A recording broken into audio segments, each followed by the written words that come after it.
Muito bem, pessoal. Então, nessa aula, nós vamos trabalhar uma introdução ao conceito, né, de testes de hipótese, né? Então, se você não viu ainda a aula sobre a distribuição binomial, nós vamos usar muito aqui a distribuição binomial. Então, volta lá e assiste novamente, né, a aula sobre binomial, porque é um pré-requisito, tá? Mas, né, se você já viu a aula sobre a distribuição binomial, nós vamos usá-la para entender os principais conceitos relacionados aos testes de hipótese, tá? Então, essa primeira aula vai ser mais sobre os fundamentos e depois eu vou mostrar para vocês outros testes de hipótese usando a distribuição normal, tá? Mas vamos começar aqui, eu vou para o cantinho, né? Então, o que é um teste de hipótese, né, pessoal? A gente vai trabalhar aqui nesse material com teste de hipótese para a proporção populacional, tá? Né? O que é uma hipótese, né?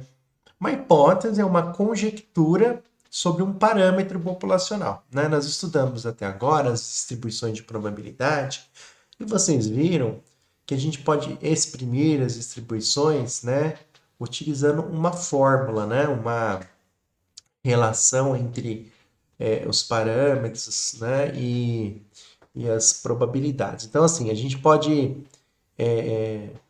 conhecer uma distribuição a partir da sua expressão, daquela fórmula que a gente tem para cada uma delas, né? Então, no caso, essa fórmula ela vai mostrar como que a probabilidade é distribuída entre os valores da variável aleatória, né? E a gente viu que essa fórmula, muitas vezes, ela inclui os parâmetros, né? Os parâmetros que vão variar de acordo com cada situação, né? No caso, por exemplo, da distribuição binomial, a gente viu que a gente tem um parâmetro P, que é a probabilidade de sucesso, né? Então, quando a gente faz um teste de hipótese, por exemplo, considerando uma distribuição binomial, a gente está fazendo uma conjectura sobre esse parâmetro, né? Então, a gente sempre, quando vai fazer uma conjectura, a gente precisa fazer ela antes de executar o teste, né? Então, a gente vai dizer, por exemplo, pegar esse exemplo que está aí, né? Eu acredito que a proporção de pessoas com dengue neste ano no Rio de Janeiro, com idade entre 15 e 49 anos, é de 45%. Você está fazendo uma conjectura com relação ao parâmetro P, né? Dizendo que ele é igual a 45%. E existem diferenças, né, entre estimação e teste de hipótese, né? Aqui são algumas comparações, por exemplo, à esquerda a gente tem uma pergunta que seria estimação e à direita um teste de hipótese. Então, por exemplo, qual é a probabilidade de sair cara no lançamento de uma moeda? Isso é a estimação. Qual essa probabilidade você pode obter por meio de múltiplos lançamentos, né? Você vai lançando várias vezes, vê a frequência relativa, e você vai ter uma ideia do P, né? Ao passo que no teste de hipótese, você faria uma pergunta: a moeda é honesta ou desequilibrada?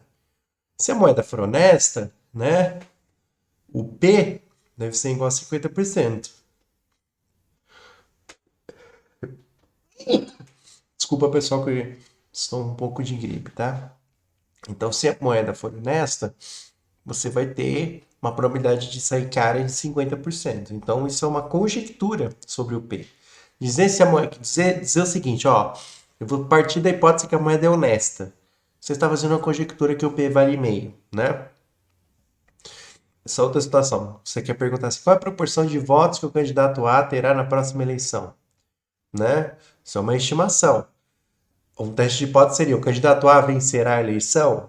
Né? Você vai fazer uma conjectura que a probabilidade das pessoas votarem no candidato A é maior do que votarem no outro, né? Ou que a probabilidade do candidato A ser mais votado é maior que meio. Outra situação, né? Isso aqui que é a estimação. Qual é a proporção de motoristas habilitados de São Paulo que tiveram suas carteiras apreendidas após a vigência da nova lei, né? Aí, isso é uma estimação, né? Você não sabe de antemão ali o valor do P. Mas um teste de hipótese seria a proporção dos motoristas habilitados em São Paulo que tiveram suas carteiras apreendidas após a nova lei é maior que 2%, né? Isso é um teste de hipótese, né? Então, são essas diferenças aí, né? Então, quando a gente tem uma estimação, a gente quer encontrar um valor para o parâmetro, né? Por meio de algum processo, né? De estimação. Então, ela é baseada na nossa amostra, né?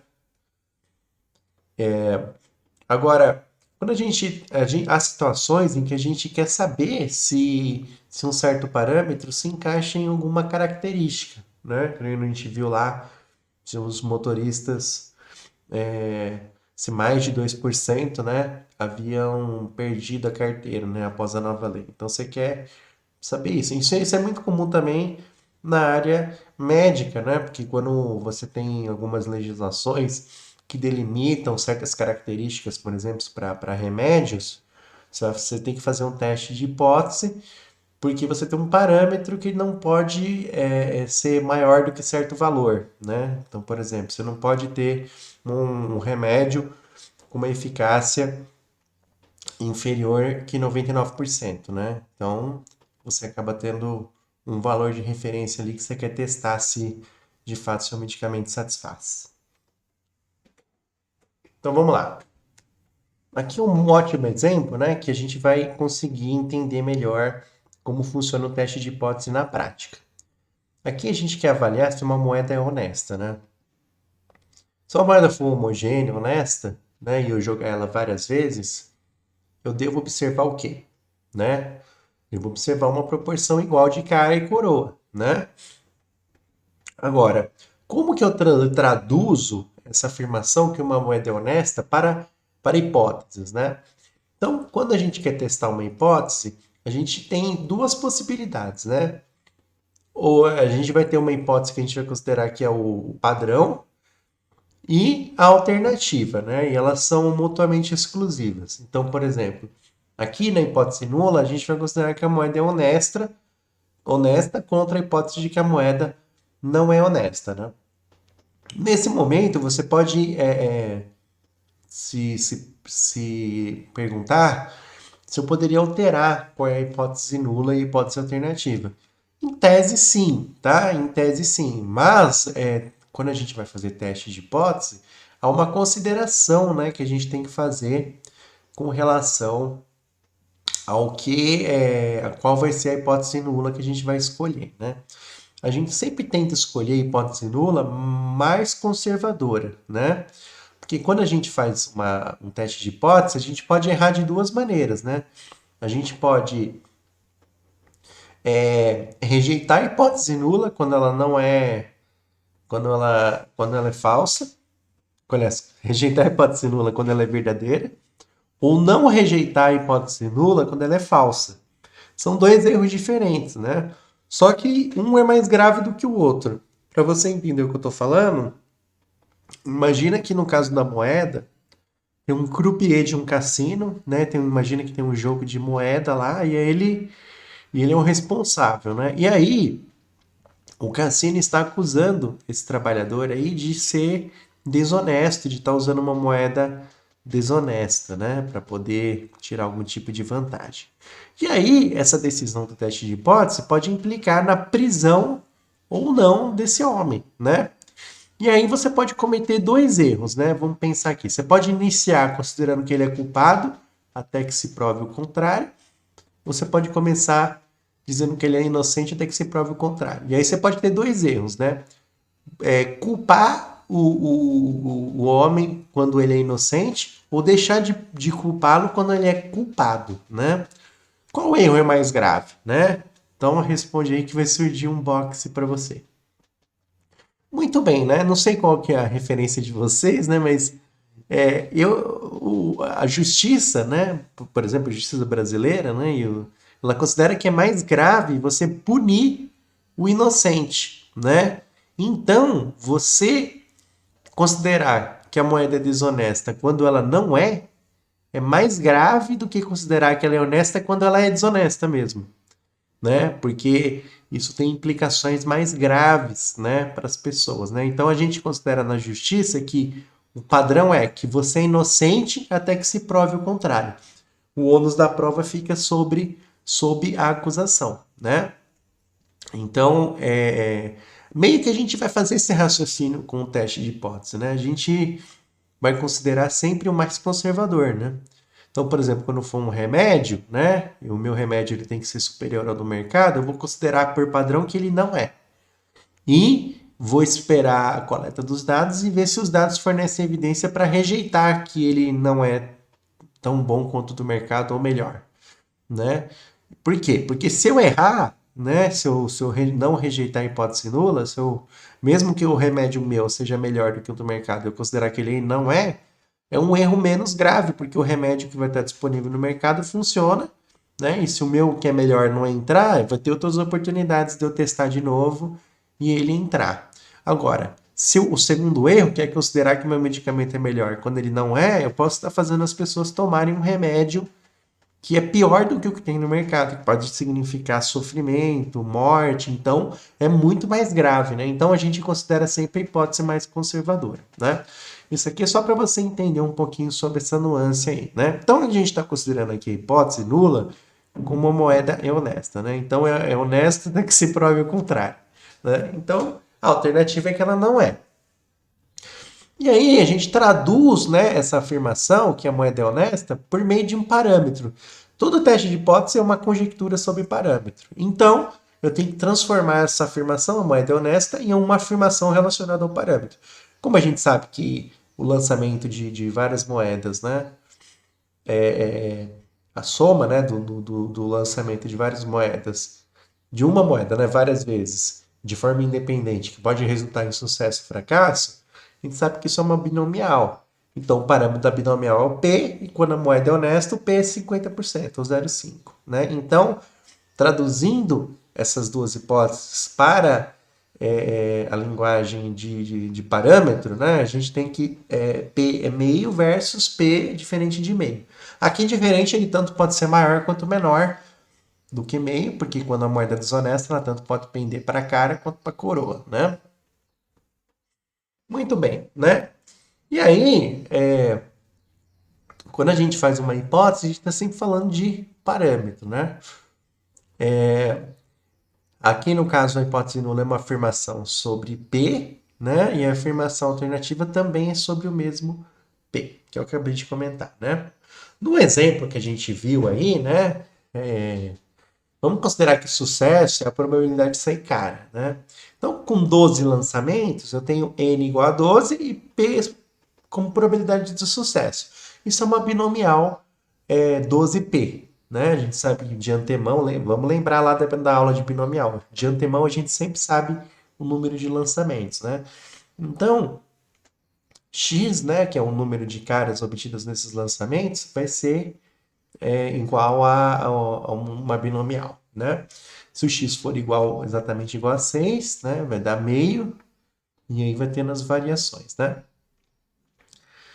Então, esse P aí, a gente não sabe qual é o valor dele, mas a gente vai fazer uma conjectura, tá?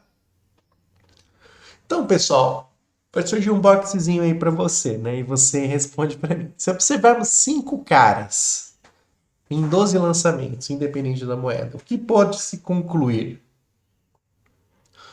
E se observarmos 4, né? 10, né? Vai surgindo aí as perguntas, você vai respondendo. Muito bem, né? A gente, quando a gente faz um teste de hipótese, a gente vai fazer os lançamentos, vai coletar a amostra, né? Para poder fazer o teste.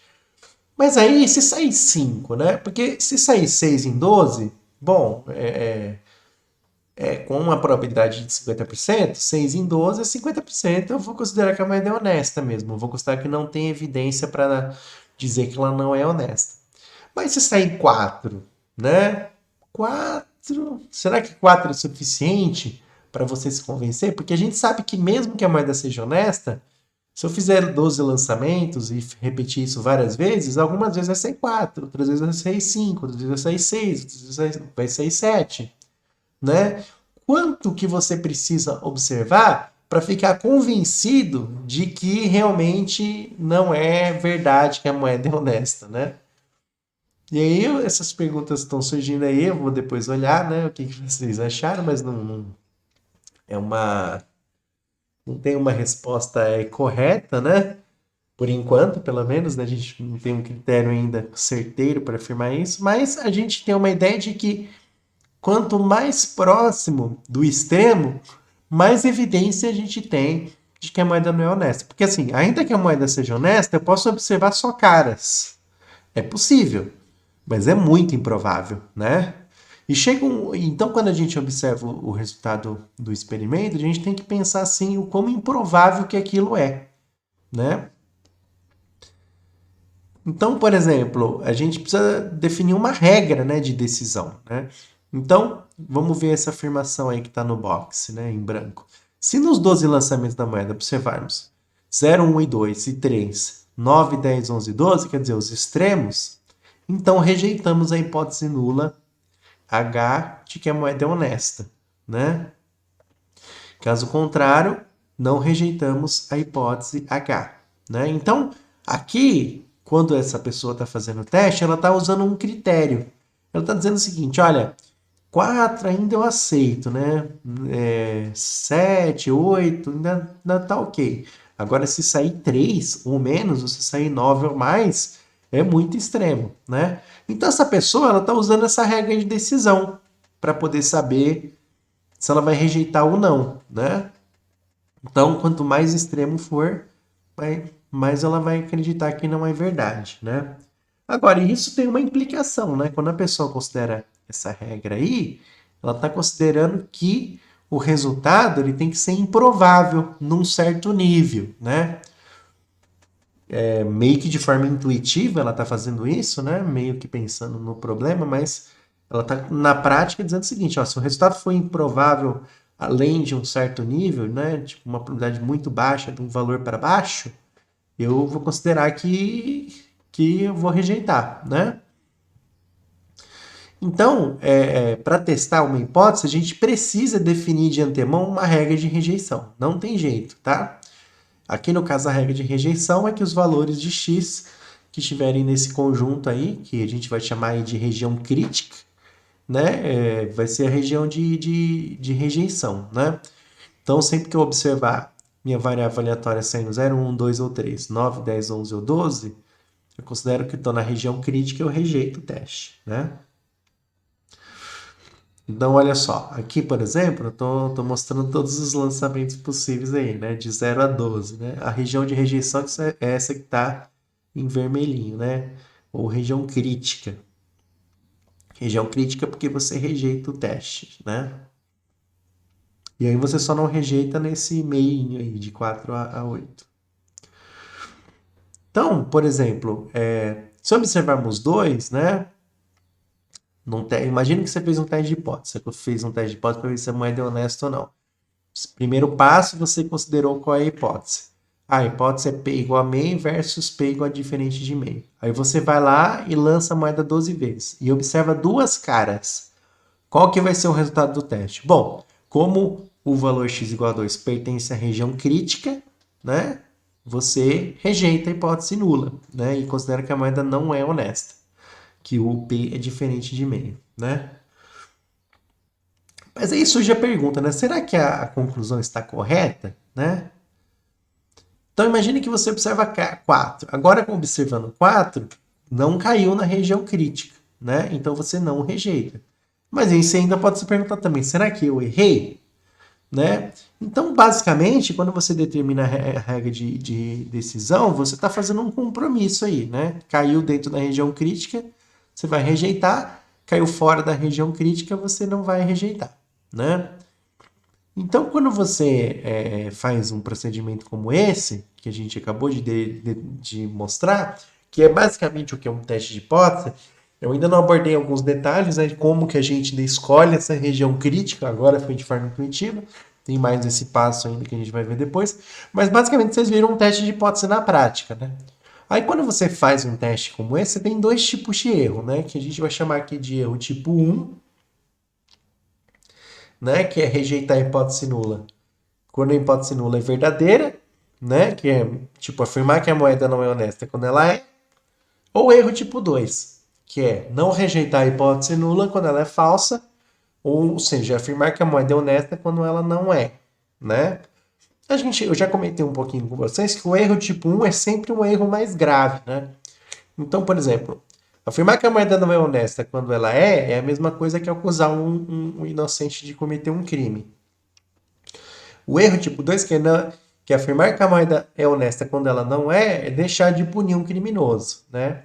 A gente considera que punir um inocente é muito mais grave do que não punir um criminoso, né? Porque a gente considera que as pessoas têm direitos básicos, né? Que a gente não pode sacrificar esses direitos numa justificativa de bem comum, né? Porque se toda vez que houvesse uma denúncia de crime eu prendesse a pessoa, com certeza eu prenderia todos os criminosos, né? Porque e, é, sempre que é uma denúncia, né? De algum crime, pode ser verdade ou não, mas se eu prender todo mundo, eu vou prender todos os criminosos. Mas o custo disso é que eu vou prender muitos inocentes. E nós não consideramos isso justo, né, na sociedade. E nos testes de hipótese, a gente vai usar mais ou menos o mesmo raciocínio, né? A gente vai sempre considerar que o erro tipo 1 é o mais grave, e isso é o que vai orientar a nossa escolha de qual é a hipótese que a gente vai definir como a hipótese nula, tá? Então é isso, gente. Eu vou dar uma parada por aqui, para a gente não ficar com o vídeo tão longo, e eu continuo no próximo